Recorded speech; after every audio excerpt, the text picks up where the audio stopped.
Thank you, Mike Brady from Menlo Park. There are $5 billion approximately left out of the $8 billion Proposition 1A bond fund. Those are sitting in the bond fund, that amount of money. Meanwhile, there's a big food fight going on. Southern California politicians and cities want to get their hands on that money. Silicon Valley, the Central Valley, want to get their hands on the money. Caltrain, San Francisco interests, want to get their hands on the money because of the disastrous financial condition of the Caltrain electrification program. You are the organization which has control of that money. You signed a contract with the federal government. You currently owe the federal government $3 billion of that $5 billion. Do you remember that?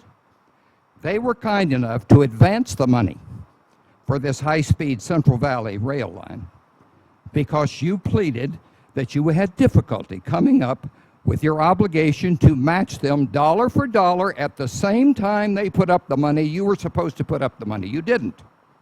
So now you owe them $3 billion. Have you also forgotten your contract obligations that this line, the only line in the state that you're working on, and you haven't laid 1 inch of track, it's called the 119-mile Central Valley line. It's going to cost $12.1 billion.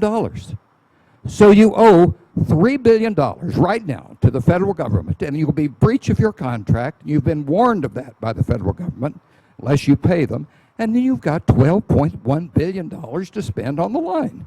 Where do you think you're going to get the money? That $5 billion is way short of what you owe and what you're going to have to spend.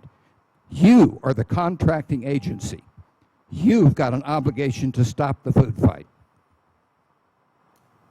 Thank you, Mr. Brady. We're going to maintain the